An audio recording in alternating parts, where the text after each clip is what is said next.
Hi friends, എല്ലാവർക്കും നമസ്കാരം.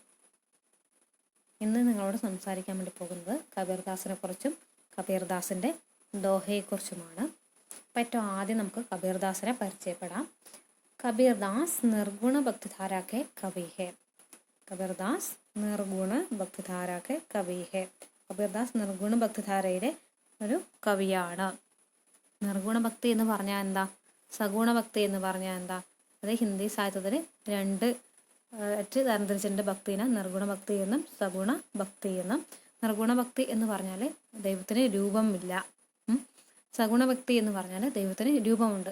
രൂപമുള്ള ദൈവത്തിനെ ആരാധിക്കുന്നതാണ് സഗുണ ഭക്തി എന്ന് പറയുന്നത്. ദൈവത്തിന് രൂപമില്ല, ആ ഒരു രീതിയിൽ ആരാധിക്കുന്നതാണ് നിർഗുണ ഭക്തി എന്ന് പറയുന്നത്. അപ്പോൾ ഈ ഒരു ചോദ്യം മുമ്പ് എക്സാമിന് വന്നിട്ടുണ്ടായിരുന്നു. കബീർ കിസ് ധാരാക്കെ കവി ഹെ. 1 മാർക്കിന് വന്നൊരു ചോദ്യമാണ്. അപ്പോൾ ആൻസർ എഴുതാൻ വേണ്ടി പറ്റണം. കബീർദാസ് നിർഗുണ ഭക്തിധാര के कवि है. ओके. देन बीजक उनकी रचना है. उनकी रचना का नाम क्या है? बीजक. ओके.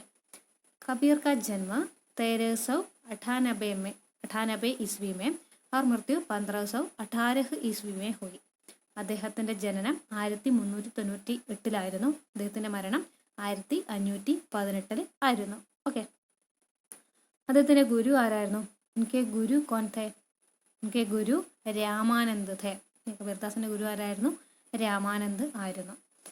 കബീർ നിരക്ഷർ थे. കബീർ വിദ്യാഭ്യാസം ലഭിക്കാത്തൊരു വ്യക്തിയാണ്.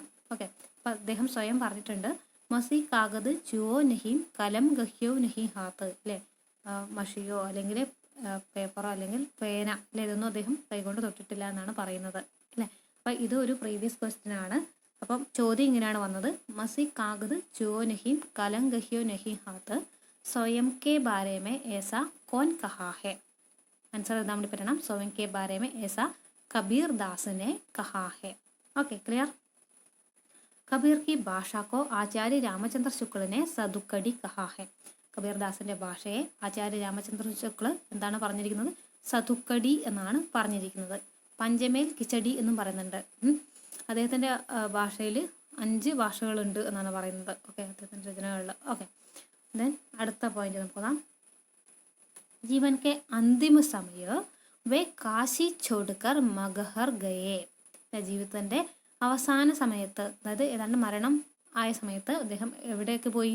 കാശി ഉപേക്ഷിച്ചിട്ട് മഗഹറിലേക്ക് പോയി. എന്തുകൊണ്ടായിരിക്കും പോയിട്ടുണ്ടാവുക? ക്യോംകി ലോകോമേ യേ അന്ധവിശ്വാസ था कि काशी में मरने पर स्वर्ग मिलता है और मगहर में मरने पर नरक मिलता है. ജനങ്ങളുടെ ഇടയിൽ ഒരു അന്ധവിശ്വാസം ഉണ്ടായിരുന്നു. എന്തായിരുന്നു അന്ധവിശ്വാസം? കാശിയിൽ വെച്ച് മരിച്ചാൽ സ്വർഗം ലഭിക്കുമെന്നും മഗഹർ എന്ന സ്ഥലത്ത് വെച്ച് മരിച്ചാൽ നരകം ലഭിക്കും എന്നുള്ളൊരു വിശ്വാസം ജനങ്ങൾക്കിടയിൽ ആ സമയത്ത് പ്രചാരത്തിലുണ്ടായിരുന്നു. അപ്പോൾ കബീർദാസ് എന്താ ചെയ്തത്? വേ യേ ദിഖാ ദേനാ ചാഹത്തെ थे कि मुक्ति काशी में ही नहीं मगहर में मरने से भी मिल सकती है. അപ്പോൾ കബീർദാസ് ഇത് കബീർദാസിന് ജനങ്ങളുടെ മുന്നിൽ തെളിയിച്ച് കാണിക്കണമായിരുന്നു. എന്ത്? കാശിയിൽ വെച്ച് മരിച്ചാൽ മാത്രമല്ല മോക്ഷം കിട്ടുക, മഗഹറിൽ വെച്ച് മരിച്ചാലും മോക്ഷം ലഭിക്കും എന്നുള്ളത്. Okay, clear. കബീറിനെ ഈശ്വർ സെ അധിക സ്ഥാൻ ഗുരു കോ ദിയാ ഹെ. കബീർദാസ് ഈശ്വരനേക്കാൾ അധികം മഹത്വ സ്ഥാനം, അല്ലെ നല്ല സ്ഥാനം ആർക്കാണ് കൊടുത്തത്? ഗുരുവിനാണ് കൊടുത്തത്. അല്ലെ, അദ്ദേഹം സ്വയം പറയുന്നുണ്ട്, ഗുരു ഗോവിന്ദ് ദോവു ഖഡേ കാക്കേ ലാഗു പായ ബലിഹാരി ഗുരു അപ്പനെ ജിനു ഗോവിന്ദ് ദിയോ പതായി. അതായത് ഗുരു അതുപോലെ ഗോവിന്ദ് പറഞ്ഞാൽ ഈശ്വർ. ഇല്ലേ, രണ്ടുപേരും ഒരുമിച്ച് മുന്നിൽ നിൽക്കുകയാണെങ്കിൽ കബീർദാസ് ആരെയാണ് ആദ്യം വന്ദിക്കുക? ഗുരുവിനെയാണ് വന്ദിക്കുക. അല്ലേ, അതിനുശേഷമാണ് ദൈവത്തിനെ, ഗോവിന്ദനെ വന്ദിക്കുക എന്ന് പറയുന്നുണ്ട്. അല്ലേ, അതായത് എന്താണ്? മാതാപിതാ ഗുരു ദൈവം. ഇല്ലേ, ഗുരുവിന് ശേഷമാണ് ദൈവത്തിൻ്റെ സ്ഥാനം വരുന്നത്. ഇല്ലേ, അതായത് ദൈവത്തിലേക്കുള്ള വഴി കാണിച്ചു കൊടുത്തത് ആരാ? ഗുരുവാണ്. ഇല്ലേ, അപ്പോൾ ആദ്യം വന്ദിക്കേണ്ടത് ആരെയാ? വഴി കാണിച്ചെന്ന ആളല്ലേ? ഗുരുവിനെയാണ് വന്ദിക്കേണ്ടത്. അതിനുശേഷമാണ് ദൈവത്തിനെ വന്ദിക്കേണ്ടത്. Okay, clear. ഇനി നമുക്ക് ഇദ്ദേഹത്തിൻ്റെ ദോഹയിലേക്ക് കിടക്കാം. ഫസ്റ്റ് ദോഹ ഇതാണ്. ജാതിനെ പൂച്ചോ സാധുക്കി പൂച്ച് ലീജിയെ ഗ്യാൻ മോൾ കരോ തർവാർ കാ പടാ രഹന്തോ മ്യാൻ. അല്ലേ, ജാതി എന്ന് പറഞ്ഞാൽ എന്താ? ജാതി എന്ന് തന്നെയാണ്. ഇല്ലേ, പൂച്ചോ പൂച്ചോ നഹിം പൂച്ചോ. അല്ലേ, അതായത് ചോദിക്കരുത്. സാധു എന്ന് പറഞ്ഞാൽ എന്താണ്? സന്ത്. അല്ലേ, അതായത് സന്യാസി എന്ന് പറയാം, സെയിൻറ്റ് എന്ന് പറയാം. അല്ലേ, സന്യാസിയുടെ ജാതി ചോദിക്കാൻ വേണ്ടി പാടില്ല. അല്ലേ, പൂച്ച് ലീജിയെ ഗ്യാൻ. പൂച്ച് ലീജിയെ ചോദിച്ചാലും എന്താണ് ചോദിക്കേണ്ടത്? ഗ്യാൻ അല്ലെ, ഗ്യാൻ എന്ന് പറഞ്ഞാൽ എന്താ, അറിവ്. ഓക്കെ. മോൾ കരോ തർവാർ കാ അല്ലെ, മോൾ കരോ എന്ന് പറഞ്ഞാൽ മൂല്യാങ്കൻ കരോ. തർവാർ, തർവാർ തൽവാർ അല്ലെങ്കിൽ ഖഡ്ഗ് അല്ലെ, എന്ന് വെച്ചാൽ വാൾ എന്ന് പറയാം. മിയാൻ, മിയാൻ എന്ന് പറഞ്ഞാൽ ഖഡ്ഗ കോഷ് അല്ലെ, ജിസ്മേ ഖഡ്ഗ് രഹ്താ ഹോ ഉസേ മിയാൻ കഹത്തെ ഹെ. ഏതിലാണോ വാള് വെക്കുന്നത് അല്ലെ, വാള് വെച്ചിരിക്കുന്നത്, അതായത് വാളിൻ്റെ ഉറ എന്ന് പറയാം അല്ലെ, അതിനെയാണ് വാളുറ അല്ലെ. മിയാൻ എന്ന് പറയുമ്പോൾ വാളുറ എന്ന് പറയാം. ഓക്കെ. അപ്പം നമുക്ക് ഇതിൻ്റെ ആശയത്തിലേക്ക് കിടക്കാം. കബീർദാസ് കഹത്തെ ഹെ കി സന്ത് ജൻ കി ജാതി മത് പൂച്ചോ അല്ലേ, അതായത് ജാതിനെ പൂച്ചോ സാത്തുക്കി എന്നാണ് പറയുന്നത് അല്ലേ. കബീർദാസ് പറയാണ് സന്യാസിമാരുടെ ജാതി ചോദിക്കരുത്, ജാതി ചോദിക്കാൻ വേണ്ടി പാടില്ല എന്ന് പറയുന്നുണ്ട് അല്ലേ. പിന്നെന്താ, പൂച്ച് ലീജിയെ ഗ്യാൻ, യദി പൂച്ച്നാ ഹി ഹെ തോ ഉസ്കെ ഗ്യാൻ കെ ബാരെ മേം പൂച്ചോ അല്ലേ. നിങ്ങൾക്ക് ചോദിക്കണം എന്നുണ്ടെങ്കിൽ എന്ത് ചോദിക്കണം, അദ്ദേഹത്തിൻ്റെ അറിവിനെ കുറിച്ച് ചോദിക്കണം അല്ലേ. अरे साधु की जाति पूछना नहीं चाहिए ले, संत लोग से क्या पूछना चाहिए, ज्ञान के बारे में पूछना चाहिए അല്ലേ. അതായത് എന്താണ്, സാധു ജ്ഞാനി ഹെ തോ ഉസ്കി കോയി ബി ജാതി ഹോ വോ സമ്മാൻ കാ പാത്ര ഹെ അല്ലേ. സന്യാസി ഇല്ലേ, അറിവുള്ള വ്യക്തി, സന്യാസി എന്ന് പറയുമ്പോൾ എന്താണ്, അറിവുള്ള വ്യക്തിയാണ് അല്ലെ, പണ്ഡിതനാണ് അല്ലേ. അപ്പോൾ അവരുടെ ജാതിക്കെല്ലാം മഹത്വം കൽപ്പിക്കേണ്ടത് അവരുടെ അറിവിനാണ് മഹത്വം കൽപ്പിക്കേണ്ടത് ഇല്ലേ. അറിവുള്ളവൻ എപ്പോഴും എന്താണ്, ആദരവിന് അർഹരാണ് ഇല്ലേ, ആദരവിന് അർഹനാണ് എന്ന് പറയാം. ഓക്കെ. ദെൻ അതിനൊരു ഉദാഹരണമാണ് തന്നിരിക്കുന്നത്. മോൾ കരോ തർവാർ കാ പടാ രഹന്തോ മ്യാൻ, तलवार को खरीदने वाला व्यक्ति तलवार के लोहे और उसकी धार के आधार पर उसका मूल्य निश्चित किया करता है അല്ലേ. ഒരു വാളിൻ്റെ വില നിശ്ചയിക്കുന്നത് എങ്ങനെയാണ്, അതിൻ്റെ മൂർച്ച നോക്കിയിട്ടാണ് ഇല്ലേ. അതുപോലെ അതിൻ്റെ ഇരുമ്പ് തുരുമ്പിച്ചിനൊക്കെ നോക്കും ഇല്ലേ. ലോഹ എന്ന് പറഞ്ഞാൽ എന്താ, ഇരുമ്പ്. Okay, iron. അപ്പോൾ അതിൻ്റെ ഇരുമ്പ് അതുപോലെ തന്നെ അതിൻ്റെ മൂർച്ച അല്ലേ, അതിൻ്റെയൊക്കെ അടിസ്ഥാനത്തിലാണ് ആ വാളിൻ്റെ മൂല്യാങ്കൻ ചെയ്യുക, അതിൻ്റെ മൂല്യം നിശ്ചയിക്കുന്നത്. ഓക്കെ. അപ്പോൾ എന്തിൻ്റെ അടിസ്ഥാനത്തിലല്ല അതിൻ്റെ മൂല്യം നിശ്ചയിക്കുന്നത്, വാളുകളുടെ അടിസ്ഥാനത്തിലല്ല അതിൻ്റെ മൂല്യം നിശ്ചയിക്കുന്നത് അല്ലേ. അതായത് എന്താണ് കബീർദാസ് ഉദ്ദേശിക്കുന്നത് എന്താണ് ഇവിടെ, കബീർദാസ് का आशय यह है कि जाति के आधार पर मनुष्य का मूल्यांकन करना अज्ञान का सबूत है അല്ലെ. കബീർദാസ് നമ്മൾ പറയാണ്, ഒരു ജാതിയുടെ അടിസ്ഥാനത്തിൽ മനുഷ്യരുടെ വില നിശ്ചയിക്കുക എന്ന് പറഞ്ഞാൽ എന്താണ്, അറിവില്ലായ്മയുടെ ലക്ഷണമാണ് പറയാം അല്ലേ. അറിവില്ലായ്മയുടെ തെളിവാണെന്ത്, ജാതിയുടെ ബേസിൽ ഒരാളെ നമ്മൾ എന്ത് ചെയ്യുന്നത്, അളക്കുക എന്നുള്ളത്. ഓക്കെ, ഒന്നും കൂടി പറയാം. ജാതിനെ പൂച്ചോ സാധു കി പൂച്ച് ലീജിയെ ഗ്യാൻ, മോൾ കരോ തർവാർ കാ പടാ രഹന്തോ മ്യാൻ. ജാതി, സാധുക്കളുടെ ജാതി ചോദിക്കാൻ വേണ്ടി പാടില്ല, എന്ത് ചോദിക്കണം, അറിവിനെ കുറിച്ച് ചോദിക്കണം അല്ലേ. അതുപോലെ തന്നെ വാളിൻ്റെ മൂല്യം നിശ്ചയിക്കുന്നത് എങ്ങനെയാണ്, അതിൻ്റെ മൂർച്ച നോക്കിയിട്ടാണ്, ആ വാളുറയുടെ സൗന്ദര്യം നോക്കിയിട്ടല്ല എന്നാണ് ആര് പറയുന്നത് നമ്മളോട്, കബീർദാസ് നമ്മളോട് പറയുന്നത്. ഓക്കെ. സെക്കൻഡ് ദോഹ നോക്കാം. मानुष जन्म दुर्लभ है बहुरिन दूजी बार पाका फल जो गिरी परा बहुरिन लागा डार. മാനുഷജന്മ എന്ന് പറയുമ്പോൾ മനുഷ്യജന്മം, ദുർലഭ് ഹേ അല്ലെ. ദുർലഭ് എന്ന് പറഞ്ഞാൽ സുലഭ് നഹി ഹേ അല്ലെ, മനുഷ്യജന്മം അങ്ങനെ സുലഭമായി കിട്ടുന്നതല്ല അല്ലെ. ബഹുരിന ദൂജീബാർ, എന്തില്ല, മനുഷ്യജന്മം വീണ്ടും വീണ്ടും ലഭിക്കുകയില്ല എന്നാണ് പറയുന്നത് അല്ലെ. കബീർദാസ് എന്താ പറയുന്നത്, കബീർ കഹത്തെ ഹേ कि हमें ईश्वर ने जो मनुष्य जन्म दिया है वो जन्म बहुत ही दुर्लभ है सुलभ नहीं है. നമുക്ക് ദൈവം എന്ത് തന്നിരിക്കുന്നു, മനുഷ്യജന്മം തന്നിട്ടുണ്ട് അല്ലേ. ഈ ഒരു മനുഷ്യജന്മം എന്ന് പറയുന്നത് എന്താണ്, സുലഭമായി കിട്ടുന്നതല്ല അല്ലെ, ദുർലഭമായിട്ട് മാത്രം ലഭിക്കുന്നതാണ്. അതായത് എന്താ പറയുന്നത്, അർത്ഥാത് ബഹുത് ഹി ഭാഗ്യവാൻ ആത്മാവും കോ ഹി മനുഷ്യജന്മം മിൽത്താ ഹെ അല്ലെ. വളരെയേറെ പുണ്യം ചെയ്ത ആൾക്കാർക്ക് മാത്രമേ എന്ത് ലഭിക്കുകയുള്ളൂ, മനുഷ്യജന്മം ലഭിക്കുകയുള്ളൂ എന്നാണ് ആര് പറയുന്നത്, കബീർദാസ് പറയുന്നത് അല്ലെ. ബഹുരിന ദൂജി ബാർ അല്ലെ, ഏ മനുഷ്യജന്മ ഹർ കിസിക്കോ ബാർ ബാർ നഹി മിൽത്തി അല്ലെ, മനുഷ്യജന്മം വീണ്ടും വീണ്ടും ലഭിക്കുകയില്ല അല്ലെ. പിന്നെയോ അതിനൊരു ഉദാഹരണം പറഞ്ഞിട്ടുണ്ട് അല്ലെ, പാക്കാ ഫൽ ജോ ഗിരിപര ബഹുരിന ലാഗാഡാർ. പാക്കാ ഫൽ എന്ന് പറഞ്ഞാൽ പാകമായ ഫലം അല്ലെ, പഴം. ഓക്കെ. ദെൻ ഡാർ എന്ന് പറഞ്ഞാൽ ശാഖ എന്നാണ് അർത്ഥം അല്ലെ. ഗിരിപര, ഗിർണ അല്ലെ, വീഴുക. ഓക്കെ. അപ്പോൾ അതിൻ്റെ മീനിങ് നമുക്ക് നോക്കാം. ठीक वैसे ही जैसे वृक्ष से पाका फल एक बार गिर जाता है तो पुनः अपनी जगह സ്ഥാപിത नहीं हो सकता അല്ലേ. അതായത് മനുഷ്യജന്മം എന്ന് പറഞ്ഞാൽ വളരെ ദുർലഭമായിട്ട് കിട്ടുകയുള്ളൂ, അത് എപ്പോഴും എപ്പോഴും കിട്ടത്തില്ല എന്ന് പറഞ്ഞു അല്ലേ. അതിന് ഉദാഹരണം പറഞ്ഞ എങ്ങനെയാ, അതായത് ഒരു പഴുത്ത പഴം ഇല്ലേ, അത് അതിന്റെ വൃക്ഷത്തിന്റെ ശാഖയിൽ നിന്ന് അല്ലെ, വൃക്ഷത്തിന്റെ ശാഖയിൽ നിന്ന് ഒരു തവണ വീണ് കഴിഞ്ഞാൽ വീണ്ടും അവിടേക്ക് അതിനെ സ്ഥാപിക്കുക എന്ന് പറഞ്ഞത് എന്താണ്, സാധിക്കാത്തൊരു കാര്യമാണ്. അതുപോലെയാണ് മനുഷ്യന്റെ ജന്മം അല്ലെ, മനുഷ്യജന്മം നമുക്ക് ലഭിക്കുന്നതും അല്ലെ. ഇസീ തരഹ് ഏക് ബാർ മനുഷ്യ ജീവൻ സമാപ്ത് ഹോനെ പർ യേ പുനഃ പ്രാപ്ത് നഹി ഹോഗാ അല്ലെ. അതായത് ഒരു തവണ നമ്മൾ മനുഷ്യനായി ജീവിച്ച് മരിച്ചു കഴിഞ്ഞാൽ വീണ്ടും നമുക്ക് മനുഷ്യജന്മം ലഭിക്കണമെന്നില്ല. ഓക്കെ, അതുകൊണ്ട് നമ്മൾ എന്ത് ചെയ്യണം, ചലിയേ ഹം ക്യാ കർണാ ചാഹിയേ, ചലിയേ ഇസ് ജീവൻ കോ വ്യർത്ഥ ന ജാനേ ദോ, ഇസ് ജീവൻ में अच्छे कर्म करो और दूसरों को अच्छे कर्म करने हेतु प्रेरित करो അല്ലേ. അതായത് നമ്മുടെ ഈ മനുഷ്യജന്മം എന്താക്കാൻ വേണ്ടി പാടില്ല, വെറുതെ ഇങ്ങനെ കളയാൻ വേണ്ടി പാടില്ല അല്ലേ. നമ്മളെന്ത് ചെയ്യണം, മറ്റുള്ളവർക്ക് വേണ്ടിയിട്ട് നല്ല കാര്യങ്ങൾ ചെയ്യണം അല്ലേ. നമുക്ക് വേണ്ടി നല്ല കാര്യങ്ങൾ ചെയ്യുക, മറ്റുള്ളവർക്ക് വേണ്ടി നല്ല കാര്യങ്ങൾ ചെയ്യുക. അതുപോലെ തന്നെ എന്ത് ചെയ്യണം, എല്ലാവരെയും നല്ല കാര്യങ്ങൾ ചെയ്യാൻ വേണ്ടിയിട്ട് പ്രേരിപ്പിക്കുക കൂടി നമ്മൾ ചെയ്യണമെന്നാണ് ആര് പറയുന്നത്, കബീർദാസ് പറയുന്നത് ഇല്ലേ. അതായത് നമ്മുടെ ജീവിതം കൊണ്ട് മറ്റുള്ളവർക്ക് ഉപകാരം കിട്ടുമെങ്കിൽ അതാണ് നമ്മുടെ ജീവിതത്തിൽ നമ്മൾ ചെയ്യേണ്ടത് എന്നാണ് ആര് പറയുന്നത്, കബീർദാസ് പറയുന്നത് അല്ലേ.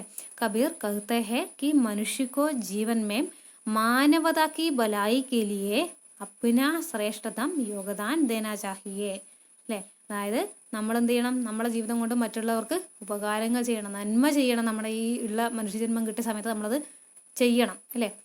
അപ്പോഴാണ് നമ്മുടെ മനുഷ്യജന്മം എന്തായി മാറുന്നത്, അർത്ഥവത്തായിട്ട് മാറുന്നത് അല്ലേ. ഓക്കെ, ക്ലിയറായി വിചാരിക്കുകയാണ്. മനുഷ്യജന്മ ദുർലഭ് ഹേ ബഹുരിന ദൂജീബാർ അല്ലെ. മനുഷ്യജന്മം ലഭിക്കുക എന്നുള്ളത് എന്താണ്, വളരെ ദുർലഭമായിട്ട് മാത്രമേ നമുക്ക് മനുഷ്യജന്മം കിട്ടുകയുള്ളൂ, അത് വീണ്ടും വീണ്ടും ലഭിക്കുകയില്ല എന്നാണ് കബീർദാസ് നമ്മളോട് പറയുന്നത്. അതെങ്ങനെയാണെന്നാണ് പറയുന്നത്, പാകാ ഫൽജോ ഗിരിപര ബഹുരിന ലാഗാടാർ അല്ലെ. അതായത് ഒരു മരത്തിൽ നിന്ന് പാകമായ ഫലം എന്ത് ചെയ്യാണ്, വീണു പോകുമ്പോൾ അല്ലേ, അതിനെ ആ ഒരു വൃക്ഷത്തിന്റെ ശാഖയിലേക്ക് നമുക്ക് ചേർക്കാൻ വേണ്ടിയിട്ട് സാധിക്കുകയില്ല. അതുപോലെയാണ് നമുക്ക് എന്ത് ലഭിക്കുന്നത്, മനുഷ്യജന്മം ലഭിച്ച് നമ്മളത് ഒരിക്കൽ ജീവിച്ച് മരിച്ചു കഴിഞ്ഞാൽ നമുക്ക് വീണ്ടും എന്ത് ലഭിക്കണമെന്നില്ല, മനുഷ്യജന്മം ലഭിക്കണമെന്നില്ല. അപ്പോൾ ഈ മനുഷ്യജന്മം ലഭിച്ച സമയത്ത് നമ്മളെന്ത് ചെയ്യണം, മറ്റുള്ളവരുടെ നന്മക്ക് വേണ്ടിയിട്ട് ശ്രമിക്കണം അല്ലേ. അതുപോലെ തന്നെ മറ്റുള്ളവരെയും നല്ല കാര്യങ്ങൾ ചെയ്യാൻ വേണ്ടിയിട്ട് നമ്മൾ പ്രോത്സാഹിപ്പിക്കണം എന്നാണ് ആര് പറയുന്നത്, കബീർദാസ് പറയുന്നത്. ഓക്കെ, അപ്പോൾ അടുത്ത ദോഹ നമുക്ക് നോക്കാം.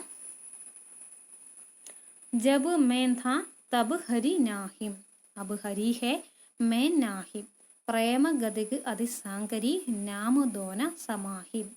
ജബ് മേൻ ഥാ അല്ലേ. കബീർദാസ് പറയുന്നത് എന്താ, കബീർദാസ് कहते हैं कि जब मेरे अंदर मेम का वास था അല്ലേ. ജബ് മേൻ ഥാ തബ് ഹരി നാഹിം അല്ലേ. ജബ് മേൻ ഥാ, ഇവിടെ മേൻ എന്ന് പറഞ്ഞാൽ എന്താ, എൻ്റെ ഉള്ളിൽ ഞാൻ എന്ന ഒരു അഹങ്കാരം ഉണ്ടായിരുന്ന സമയത്ത്, തബ് ഹരി നാഹിം, തബ് മേരെ അന്തർ ഹരി ഭക്തി നഹീം താ അല്ലെ. എൻ്റെ ഉള്ളിൽ ദൈവത്തോടുള്ള ഭക്തി ഉണ്ടായിരുന്നില്ല, ദൈവം എൻ്റെ ഉള്ളിൽ ഉണ്ടായിരുന്നില്ല. ഓക്കെ, അബ് ഹരി ഹേ മേ നാഹിം, ഇപ്പൊ എൻ്റെ ഉള്ളിൽ ആരുണ്ട്, അബ് മേരെ അന്തർ കോൻ ഹേ, മേരെ അന്തർ ഹരി ഹേ, ഹരി കാ മതലബ് ഈശ്വർ ഭക്തി ഹേ, തബ് വഹാ മേൻഡൂബി ഗർവ് നഹി ഹേ അല്ലെ. എൻ്റെ ഉള്ളിൽ ദൈവം ഉള്ള സമയത്ത് എന്തില്ല, അവിടെ ഞാൻ എന്നുള്ള ഒരു അഹങ്കാരം എൻ്റെ ഉള്ളിലില്ല. ഓക്കെ, ജബ് മേൻ ഥാ തബ് ഹരി നാഹിം, ജബ് മേരെ അന്തർ മേൻഡൂബി ഗർവത തബ് വഹാം ഈശ്വർ നഹീ താ, അബ് വഹാം ഈശ്വർ ഹേ ലേക്കിൻ വഹാം മേൻഡൂബി ഗർവ് നഹി ഹേ അല്ലെ. എൻ്റെ ഉള്ളിൽ ഇപ്പോൾ ഈശ്വരുണ്ട്, അവിടെ എന്തില്ല, ഇപ്പം ഗർവ് ഇല്ല, ഞാനെന്ന അഹങ്കാരം ഇപ്പോൾ ഇല്ല. പ്രേമ ഗതിക് അതിസാങ്കരി നാമദോന സമാഹിം അല്ലെ. പ്രേം ഗതിക്, ഗതിക് എന്ന് പറയുമ്പോൾ രാസ്ത അല്ലെ, പ്രേമത്തിന്റെ വഴി എന്താണ്, അതിസാങ്കരി അല്ലെ. ദൈവത്തോടുള്ള ആ ഭക്തി എന്താണ്, വളരെ ഇടുങ്ങിയതാണ്. സാങ്കരി എന്ന് പറഞ്ഞാൽ സങ്കുചിത് ഹെ അല്ലെ, നേരോ ആണ്, ഇടുങ്ങിയതാണ്. നാമദോന സമാഹിം അല്ലെ. ഇത് രണ്ടുപേരെയും എന്ത് ചെയ്യാൻ പറ്റില്ല, എൻ്റെ ഉള്ളിൽ ഒരുമിച്ച് നിൽക്കാൻ വേണ്ടി പറ്റില്ല. അതായത് എന്താണ്, ഒരു വ്യക്തിയുടെ ഉള്ളിൽ ദൈവവും ഈശ്വരനും അല്ലെ രണ്ടും ഒരുമിച്ച് നിൽക്കുകയില്ല എന്നാണ് പറയുന്നത് അല്ലെ. കബീർദാസ് कहते हैं कि जब मेरे अंदर मेम का वास था अर्थात मैं डूबी गर्व का वास था तब मेरे अंदर हरि अर्थात ईश्वर भक्ति का वास नहीं था. अब ईश्वर है इसलिए वहाँ मैं डूबी गर्व का नाश हो चुका है इसलिए वहाँ में भी गर्व नहीं है അല്ലേ പിന്നെന്താ പറയുന്നത് പ്രേമഗതി അതി സാങ്കരി നാമ ദോന സമാഹിം ए हृदय रूपी प्रेमगली इतनी संगरी है कि जिसमें दोनों में से सिर्फ एक ही समा सकते हैं अर्थात अहंकार और ईश्वर का साथ साथ रहना नामुमकिन है അതായത് എന്താണ് ദൈവവും അതുപോലെ തന്നെ ഞാനെന്ന അഹങ്കാരവും അല്ലെ രണ്ടും കൂടി ഒരുമിച്ച് നിൽക്കുക എന്നുള്ളത് എന്താണ് ഇമ്പോസിബിളായ കാര്യമാണ് ഇല്ല ദൈവത്തോട് നമുക്ക് ഭക്തി ഉണ്ടാവുമെന്നില്ല ഞാനെന്നുള്ള ഒരു അഹങ്കാരം ഉണ്ടാവുകയില്ല ഞാനെന്ന അഹങ്കാരമാണ് ഉള്ളതെങ്കിൽ എന്തവിടെ ഉണ്ടാവില്ല ദൈവത്തോടുള്ള ഭക്തി അല്ലെങ്കിൽ ദൈവം നമ്മുടെ ഉള്ളിൽ ഉണ്ടാവുകയില്ല എന്നാണ് ആര് പറയുന്നത് കബീർദാസ് നമ്മളോട് പറയുന്നത് അല്ലെ അപ്പൊ കബീർദാസ് ചുരുക്കിയിട്ട് എന്താ പറയുന്നത് അതായത് യഥാർത്ഥ ഭക്തന്റെ ഉള്ളിൽ എന്തുണ്ടാവില്ല ഞാനെന്നുള്ള ഒരു അഹങ്കാരം ഉണ്ടാവില്ല അല്ലെ അത് നിറകുടം തുളുമ്പില്ല എന്ന് പറയും അല്ലെ ഞാനെന്ന അഹങ്കാരം ഒരു യഥാർത്ഥ ഭക്തന്റെ ഉള്ളിൽ ഉണ്ടാവില്ല എന്നാണ് ആര് പറയുന്നത് കബീർദാസ് പറയുന്നത് ഇല്ലേ അപ്പൊ നമ്മളെന്ത് ചെയ്യണം ईश्वर को प्राप्त करने के लिए गर्व को छोड़ना चाहिए और हमारे हृदय में ईश्वर को ही സ്ഥാൻ देना चाहिए അല്ലെ ഞാനെന്നുള്ള അഹങ്കാരം നമ്മൾ ഉപേക്ഷിച്ച് അവിടെ എപ്പോഴും എന്ത് ചെയ്യണം നമ്മുടെ ഹൃദയത്തിൽ ഈശ്വരനോടുള്ള ഭക്തി ഇല്ലേ അതിനാണ് നമ്മുടെ ഹൃദയത്തിൽ നമ്മൾ സ്ഥാനം കൊടുക്കേണ്ടത് അതാണ് കബീർദാസ് നമ്മളോട് ഈ ദോഹയിലൂടെ പറയുന്നത് ഓക്കെ ക്ലിയറായി എന്ന് വിചാരിക്കുകയാണ് അപ്പൊ അടുത്ത ദോഹയിലേക്ക് കിടക്കുകയാണ് മാലി ആവത്ത് ദേഖ് കരി कलियां करी पुकार फूले फूले चुन चुन लिए काली हमारी बार മാലി മാലി എന്ന് പറഞ്ഞാൽ മാലിൻ മാലി എന്ന് പറഞ്ഞാൽ തോട്ടക്കാരൻ ആവത്ത് ദേഖ് കരി ആത്തെ ഹുയെ ദേഖ് കർ കലിയാം കലിയാം എന്ന് പറഞ്ഞാൽ മൊട്ടുകൾ പൂമൊട്ടുകൾ കരി പുകാർ കലിയാം പുകാർനെ ലഗേ ഫൂലെ ഫൂലെ ചുൻ ചുൻ ലിയേ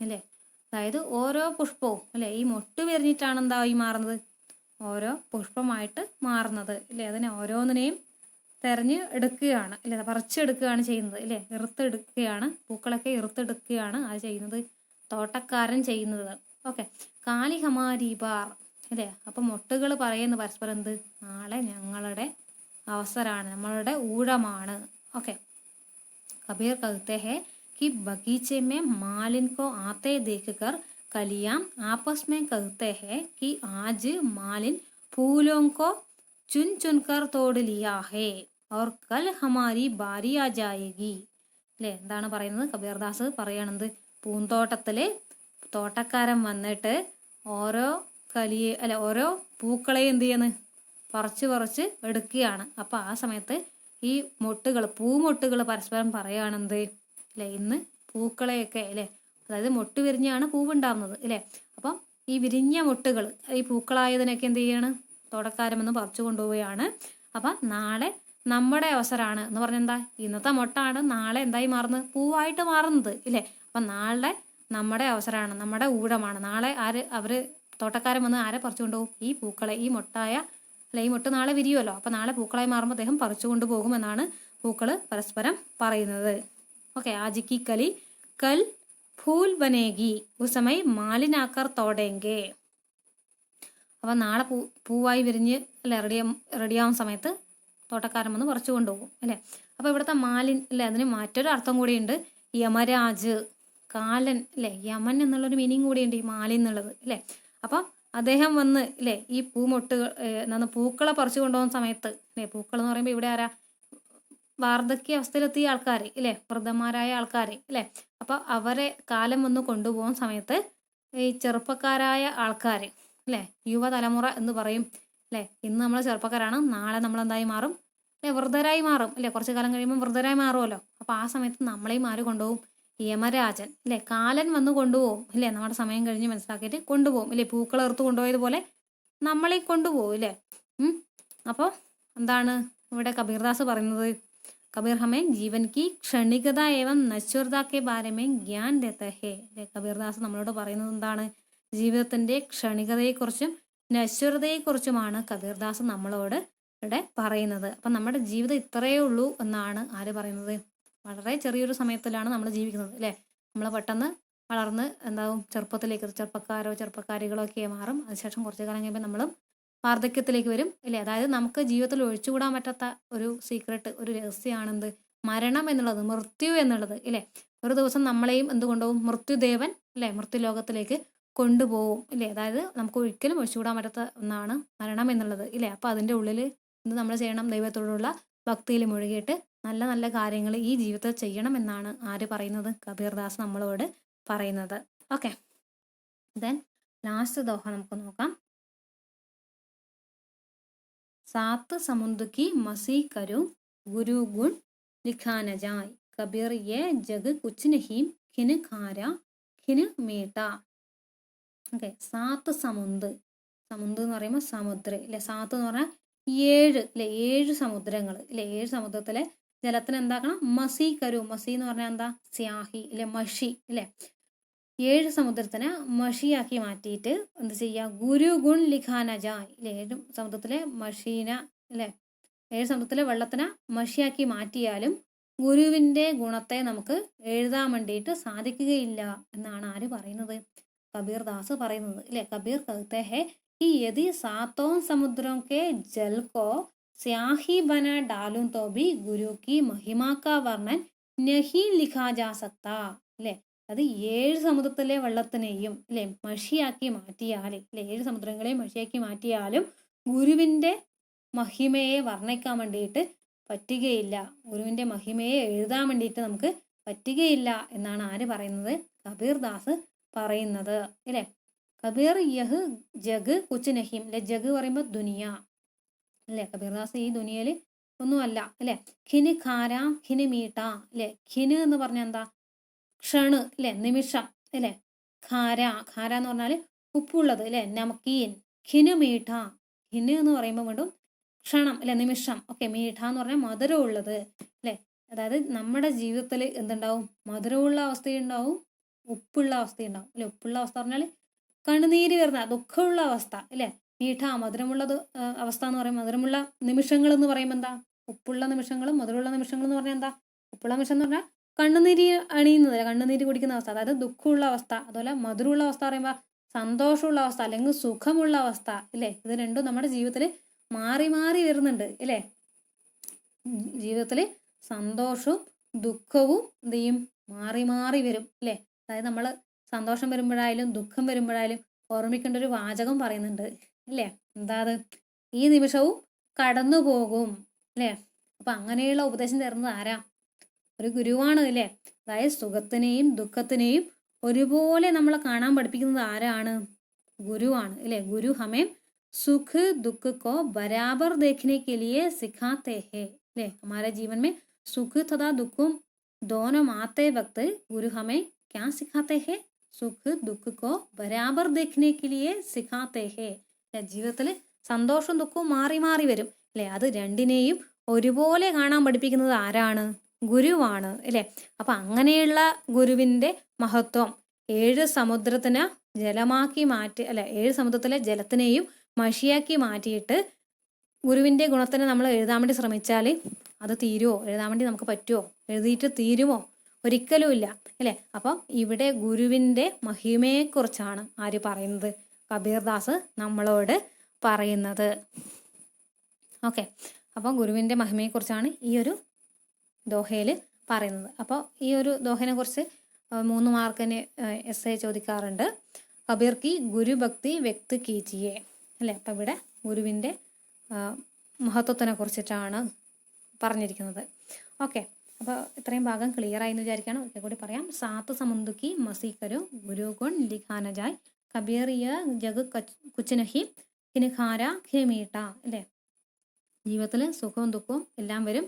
അപ്പോൾ നമ്മളെ അല്ലെ എന്തെങ്കിലുമൊക്കെ ആക്കി തീർക്കുന്ന ആരാ? ഗുരുവാണ് അല്ലേ. സുഖത്തിനെയും ദുഃഖത്തിനെയും ഒരേപോലെ കാണാൻ വേണ്ടി പഠിപ്പിക്കുന്നത് ഗുരുവാണ്. അപ്പം അങ്ങനെയുള്ള ഗുരുവിനെ കുറിച്ച്, ഗുരുവിൻ്റെ ഗുണത്തെക്കുറിച്ച്, ഗുൺ എന്ന് പറഞ്ഞാൽ ഗുണം അല്ലേ, ഗുരുവിൻ്റെ ഗുണത്തെക്കുറിച്ച് നമുക്ക് 7 സമുദ്രത്തിലെ അല്ലെ 7 സമുദ്രത്തിനെ മഷിയാക്കി മാറ്റിയാലും എഴുതാൻ വേണ്ടി പറ്റുകയില്ല എന്നാണ് കബീർദാസ് നമ്മളോട് പറയുന്നത്. ഓക്കെ, അപ്പോൾ ഈ 5 ദോഹയും ക്ലിയർ ആയി. അതുപോലെ കബീർദാസിനെ കുറിച്ച് പറഞ്ഞത് ക്ലിയർ ആയി എന്ന് വിചാരിക്കുകയാണ്.